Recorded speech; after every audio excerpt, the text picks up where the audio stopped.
نحمدہ و نصلی علی رسولہ الکریم فاعوذ باللہ من الشیطان الرجیم بسم اللہ الرحمن الرحیم۔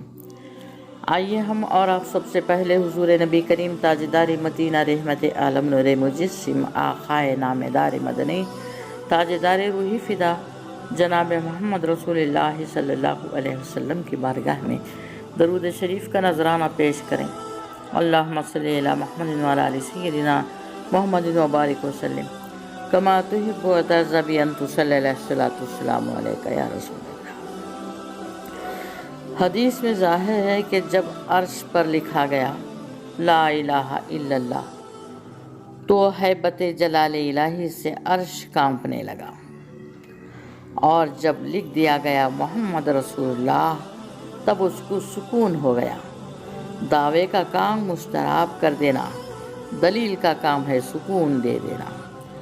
ہر منزل میں دیکھو، دعویٰ اگر اضطراب دیتا ہے تو دلیل سکون بخشتا ہے۔ آپ آگے چلیے، ایک بہت سخت مرحلہ انسان کے ساتھ پیش آتا ہے، یہ نزا کی کیفیت ہے جو بہت سخت مرحلہ ہے۔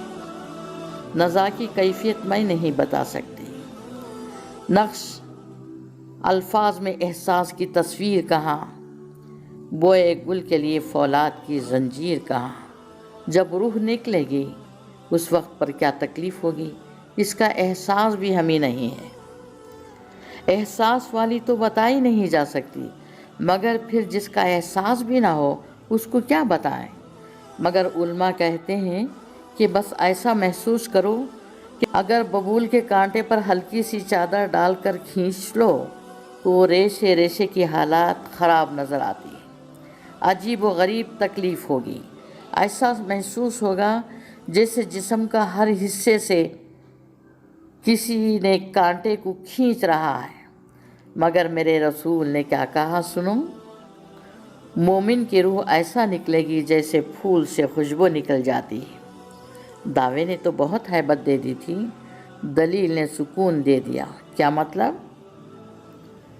تفسیر روح البنات میں اس کی تفسیر ہمیں ملی کہ ایک بزرگ نے رسول پاک کی زیارت کی تو پوچھ لیا، حضور نزا کی تکلیف تو بہت ہیں، نزا کی تکالیفیں تو بہت ہیں، مگر آپ کہتے ہیں کہ مومن کی روح ایسے نکلے گی جیسے پھول سے خوشبو نکل جائے۔ سرکار آپ کا یہ کلام بلاغیت نظام ہماری سمجھ میں نہ آ سکا تو سرکار نے کہا سورہ یوسف میں غور کرو۔ سورہ یوسف میں جب انہوں نے دیکھا تو انہوں نے یہ دیکھا، یہ منظر ان کے سامنے آ گیا کہ جمال یوسفی مصر کی عورتوں کے سامنے بے حجاب ہوا تو سارے ہوش و حواس ان کے جمال یوسفی میں گم ہو گئے، اور انہوں نے لیمو کے بجائے اپنی انگلی کاٹ لی۔ جب کوئی انگلی کاٹتا ہے تو تکلیف ہوتی ہے نا، مگر یقین جانو کہ مصر کی عورتوں کو احساس بھی نہ ہوا۔ بات یہ ہے کہ ان کے حواس گم ہو گئے تھے جمال یوسفی میں، تو درد ہوا محسوس نہ ہوا، تکلیف ہوئی احساس نہ ہوا، سارے احساس اس طرف متوجہ ہو گئے۔ تو رسول اپنے کرم سے فرمانا چاہتے ہیں کہ جب مومن کی روح نکلے گی تو جمال مصطفیٰ نگاہوں کے سامنے ہوگا۔ سبحان اللہ۔